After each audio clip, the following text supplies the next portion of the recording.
galerinha, tudo bem com vocês? Sou o professor Felipe Muralha, seu professor de Física, e hoje trago para vocês um assunto maravilhoso, que é o assunto de hidrostática, tá certo? Nós vamos começar uma playlist aí de aulas sobre hidrostática e hoje estaremos aí na nossa aula 1, tá certo?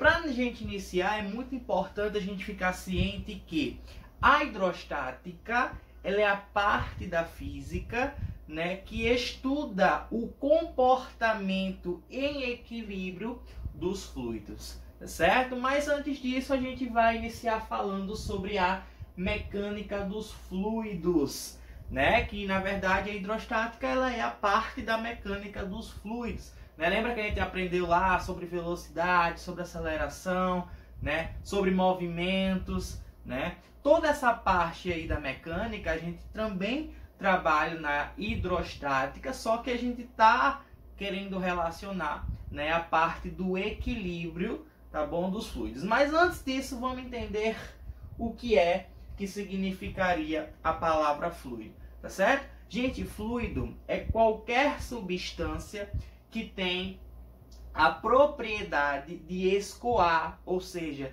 de fluir, tá certo? Então a gente pode dizer o seguinte, ó, o fluido é um estado da matéria que a sua substância tem a propriedade de fluir ou escoar. Então quem é que tem essa capacidade de escoar, quem tem essa capacidade de fluir, quem tem a capacidade de se moldar, vamos dizer assim, ao nosso recipiente? Claro, né, que por exemplo, se eu pegar um corpo sólido, né, corpo sólido, e colocar esse corpo sólido dentro de, por exemplo, imagine que você tem uma esfera sólida e você vai colocar dentro de um copo, tá certo? Retangular, vamos dizer assim. Esse corpo sólido ele vai mudar ali a sua estrutura para tentar se moldar ao copo? Não vai. Ele vai continuar sendo lá uma esfera, né? E não vai conseguir se moldar ali ao copo. Agora, se a gente pega a água líquida, né, e coloca dentro do copo, você vai perceber que dependendo do formato do copo, a água vai se moldar. Se a gente pegar um copo redondo, a água fica com o formato do copo redondo. Se a gente pega um copo quadrado, a água vai ficar com a forma, né, do copo quadrado. Então a gente já percebe que a água líquida, né, o líquido, sendo mais específico, já aí pertence, né, a o fluido. Por quê? Porque ele tem essa capacidade tanto de escoamento como de molde, tá certo? O gás ele também é considerado, vamos dizer assim, um fluido. Por quê? Porque ele escoa, né? Quando a gente aperta, por exemplo, um desodorante, ó, perceba que esse gás que foi emitido aqui de dentro, ó, esse gás, ele acaba se moldando, né, a todo esse nosso espaço aqui do meu estúdio, tá certo? Então eu coloquei aqui dois exemplos simples, né?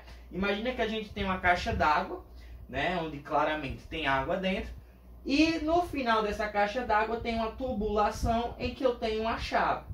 No momento em que eu abro essa chave, a água ela escoa, né? Então esse escoamento a gente pode aí considerar já como sendo, né, uma substância líquida, sendo uma substância fluida. Como também a questão do desodorante, né, de o gás emitido ali, né, ele também conseguir fluir, também conseguir escoar, tá bom? Aí, partindo da parte do estudo do fluido, a gente observa, né, que a hidrostática ela é responsável por estudar o equilíbrio desse fluido, né? Então, quando a gente fala de equilíbrio, né, quando a gente fala de equilíbrio, nos vem logo em mente, né, a questão de quê? De inércia. Todas as forças que constituem um corpo ser igual a zero, o corpo está em inércia. Geralmente a ideia de inércia lembra logo quando a gente fala de equilíbrio, né? Mas a ideia do nosso equilíbrio aqui realmente é essa, né? Quando as forças que atuam em um corpo, né, sejam igual a zero, ou seja, a soma de todas as forças serem igual a zero, a gente vai ter o que chamamos de equilíbrio. E esse equilíbrio está justamente nessas substâncias que nós conhecemos como fluidos, tá certo? Então, ó, estudaremos o equilíbrio dos fluidos em relação ao recipiente que o contém. Então, o recipiente também vai estar ali nos ajudando, né, facilitando com que aquele fluido ele se torne, tá certo, uma substância em equilíbrio, tá bom? Mas é muito importante nós se atentarmos a duas coisinhas que a galera erra muito em questões de prova, né? Não é nem questão de errar, é se confundir realmente com a teoria das coisas, tá certo? Duas coisas importantes que a gente precisa aprender antes de entrar profundamente na parte de hidrostática é a massa específica e a densidade. Perceba que no nosso quadro, nossa lousa, né, eu já coloquei aqui o nome massa específica da substância. Olha só, massa específica da substância. E aqui eu coloquei densidade do corpo. Então já dá para perceber que existe sim uma diferença entre massa específica e densidade.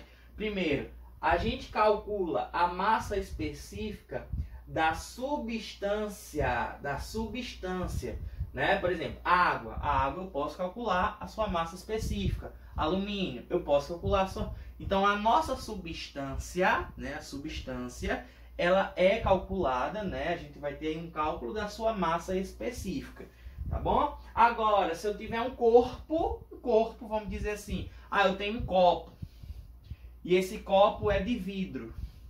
Por mais que o copo seja formado por uma substância, vamos dizer assim, mas aquele copo é um corpo, né? E quando a gente fala de densidade, eu estou falando da densidade daquele corpo, né? Por mais que muitas das provas venham falando sobre a densidade da água, a densidade do mercúrio, a densidade do óleo, né? Porque as provas elas não especificam o que ela quer, já que nós iremos ver que a fórmula da massa específica e a fórmula da densidade é a mesma, né? A própria prova ela nos induz a gente aí a não perceber essa diferença, mas existe. Quando falamos de substância, a gente calcula a sua massa específica. Quando a gente fala de corpo, né, independente do seu estado, mas é um corpo, falamos sobre sua densidade. Então, gente, a massa específica da substância, ela é calculada, olha só, pela massa, né? Mzinho aqui significaria massa, ó, a massa da substância, né? Sobre o seu volume. Sobre o seu volume, tá certo? E isso nos daria a nossa massa específica, que nada mais é representado aí pela letra grega mi, tá certo? Então nós temos aí a nossa massa específica, né? É a massa da substância, ó, dividido pelo volume. Então cada substância vai apresentar uma massa específica, né? Basta a gente saber a sua massa e o seu volume, tá certo? Vamos pegar aqui alguns exemplos, né, bem práticos, que geralmente está nas provas, né, que geralmente a questão traz para a gente, né, sobre a massa específica. Então, por exemplo, a água. A água tem uma massa específica de 1 grama por centímetro cúbico. Então, para cada centímetro cúbico de volume, a gente vai ter 1 grama de água. Tá certo? Lembrando que essa unidade, né, de massa, né, e de volume, para essa situação aqui está em grama e está em centímetro cúbico, tá certo? Já a massa específica da água em quilograma por metro cúbico, você já percebeu que eu mudei as unidades de massa e volume, né? Quilograma por metro cúbico, a água tem uma massa específica valendo 1000. Então, o que quer dizer 1000? Quer dizer que para cada 1 metro cúbico de água, a gente tem 1000 quilogramas. tá certo? É muito importante a gente saber converter essas unidades aí. Então, por exemplo, se eu quisesse converter, ó, de grama por centímetro cúbico para quilograma por centímetro cúbico, ó, o que é que a gente vai precisar fazer, professor? De grama por centímetro cúbico para quilograma por metro cúbico, ó, metro cúbico, a gente vai simplesmente, ó, multiplicar por 1000, né? Multiplicando por 1000 a gente encontra o valor de quilograma por metro cúbico. E se eu for para o contrário, né? Se eu sair do quilograma por metro cúbico e ir para o grama por centímetro cúbico, a gente é só dividir, olha, por 1000, tá certo? Então praticamente é assim que a gente converte, né, a massa específica em relação às suas unidades, tá? Ó, o óleo mineral é 0,87 gramas por centímetro cúbico, né? A sua massa específica. Já a massa específica em relação, ó, ao quilograma por metro cúbico, nós temos aqui 870. O alumínio, 2,70 de gramas por centímetro cúbico. E de quilograma por metro cúbico, 2.700. E assim por diante. A gente percebe que vai depender muito da substância para a gente determinar a sua massa específica. Então aqui muito importante, tá certo? Quando a gente fala sobre a massa específica da nossa substância. A gente sabe que toda substância, toda a matéria, na verdade, é formada por átomos. É isso? E o átomo, né, ele é composto aí por várias partículas que a gente chama de elétrons, de prótons, de nêutrons, né?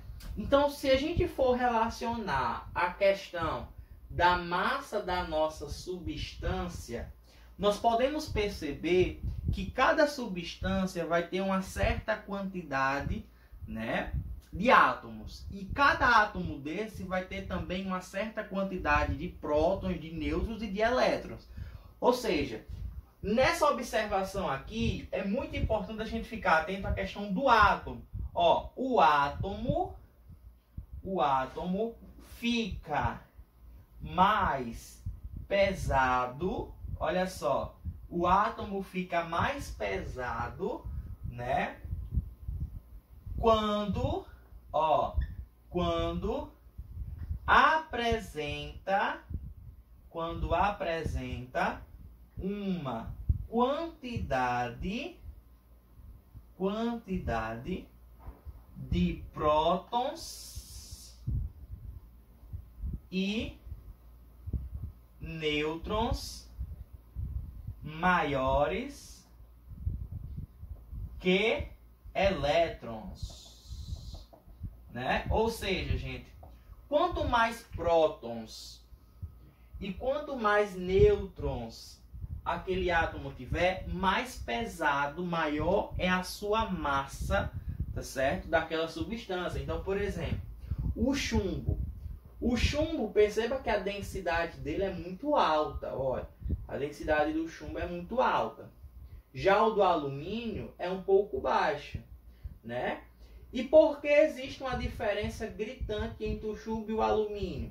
Porque o chumbo, né, apresenta uma quantidade de prótons e de nêutrons muito maior do que o alumínio. Então isso acaba fazendo com que o seu átomo, ó, ele sofra um aumento da massa dele, né? Isso é muito importante a gente se ligar no pequeno detalhe aí que a gente tem da química com a física, né? A questão do seu átomo influencia na questão da massa daquela substância, tá certo? Por isso que a massa específica do chumbo é maior do que a do alumínio. E, consequentemente, é muito maior aqui, ó, no mercúrio, né? Beleza? Aí nós partimos para a questão da densidade do corpo. Já que a gente estava falando da substância, agora a gente vai falar do nosso corpo. Gente, imagina só. Você tem duas coisinhas importantes de analisar. Preste atenção, ó. Imagina que você tem um prego. Imagina a sua cabeça um prego.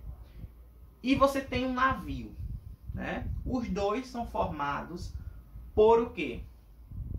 Os dois são formados por ferro. Vamos dizer que seja formado por ferro. Os dois são, né, o prego de ferro e o navio feito de ferro. E você vai colocar os dois ao mesmo tempo. Imagina que é um navio grande, tá, gente? Um navio grande. Você vai pegar os dois e botar ao mesmo tempo na água, né? Vai pra praia e coloca os dois lá. A minha pergunta é: quem vai afundar? Aí você diz: professor, eu aprendi durante o meu ensino fundamental e agora no meu ensino médio, talvez, hoje, não sei, já você esteja fazendo cursinho, que os corpos de maior densidade, eles afundam, e os corpos de menor densidade, eles flutuam. Isso é verdade, porque a ideia da densidade vem lá do 5º ano do ensino fundamental 1, né? Porém, você esquece de um pequeno detalhe. O prego né, em relação ao seu a sua substância é feita de ferro, e o corpo, né, o corpo do prego em relação ao corpo do navio é praticamente irrelevante. Então, na verdade, o prego iria afundar, já o navio iria flutuar. Mas por que isso? Porque a densidade do navio, preste atenção, gente, ó, a densidade do navio se torna muito menor do que a densidade do prego. Caramba, professor, sério mesmo? Parece até uma coisa de outro mundo, né? Mas é porque, gente, quando a gente fala de densidade, a gente está falando do corpo inteiro. Então, ó, essa massa, né, seria a massa do corpo. Ó, a massa do corpo, e esse V seria o volume do corpo, né? Mas a gente tem que lembrar de outro detalhe também, que esse volume, em relação à densidade, são grandezas, o quê? Densidade e volume são grandezas inversamente proporcionais, gente. Olha só que interessante. Densidade e volume são grandezas inversamente proporcionais. Olha, isso quer dizer o que, professor? Isso quer dizer que o volume do corpo inclui também os espaços vazios do navio. Imagina só, você tem um navio e você tem uma carcaça muito grande embaixo, né? Que ela vai fazer a sustentação do navio. E aquela carcaça não tem nada, mas o volume dela está ali dentro, né? Então, o volume do corpo, a gente bota aqui também, ó, inclui os espaços vazios. Muita gente acha, né, que o volume é só a parte preenchida. Não, gente, volume também é a parte vazia. Então, ó, quanto maior é o nosso volume, menor é a nossa densidade, já que a densidade é inversamente proporcional ao volume. Então a gente começa a observar que não é questão de você imaginar que o corpo é mais pesado, vai flutuar, o corpo mais... Não, é questão mesmo de analisar todas as características daquele corpo. Para saber a densidade dele, a gente precisa saber a massa e o volume. Tá certo? Então o navio, por incrível que pareça, tem uma densidade menor do que a densidade, né, do prego. Aí você vai dizer: professor, mas existem outras coisas que fazem com que o navio não afunde. Isso é verdade, claro, né? Mas comparando com a densidade, a gente pode relacionar aí essas pequenas coisas, tá certo? Lembrando, gente, que tanto a massa específica como a densidade, elas apresentam as mesmas unidades, tá certo? Então a gente tem aqui, ó, unidades: grama por centímetro cúbico, ó, grama por centímetro cúbico é uma unidade. Quilograma por litro também é uma unidade muito comum quando a gente fala de densidade, quando fala de massa específica. E quilograma por metro cúbico, também muito importante, Né? Ó, então, se a gente comparasse com a unidade valendo 1 grama por centímetro cúbico seria a mesma coisa de 1 quilograma por litro. E que também daria a mesma coisa de 10 a terceira, ou seja, 1000 quilogramas por metro cúbico. Tá certo? Só para lembrar, gente, o volume, né? Como é que a gente calcula o volume em grande parte das situações? Área da base vezes a altura. Por isso que aí a unidade, né, geralmente dos corpos é medida em metro cúbico, né? Por exemplo, uma caixa d'água. A nossa caixa d'água de 1000 litros, por exemplo, tem 1 metro cúbico, né? Então, olha que interação importante, né? 1000 litros significa pra gente 1 metro cúbico. Por que isso? Porque essa caixa d'água, né, se ela fosse realmente feita assim, essa caixa d'água ela teria, olha só, 1 metro de altura, ó, 1 metro de altura,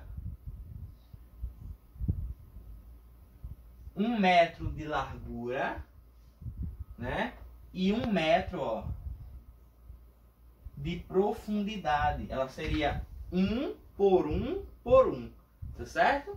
Então isso nos daria aí, claro que a caixa d'água não é feita assim, né? A caixa d'água ela tem um parâmetro diferente, ela é feita redonda. A caixa d'água ela é feita redonda, então ela acaba não tendo essas dimensões aqui exatamente, tá certo? Mas de qualquer forma, gente, essa primeira aula aqui ela serviu de introdução para a gente entender um pouco dos conceitos que vão vir, tá certo? Dentro da hidrostática, tá certo? A gente continua lá na aula 2 e vamos falar na aula 2 de pressão. Não perca essa aula 2, certo, gente? Ó, beijo para todo mundo, tá? Não esquece de apertar no gostei. Não se esquece de se inscrever no nosso canal para nos ajudar muito a transmitir o conhecimento, a dar uma física de qualidade para muitos alunos que às vezes não têm condições de estar pagando um cursinho caro ou de ter realmente um professor de física na sala de aula. A gente sabe como é a situação de grandes escolas públicas, tá certo?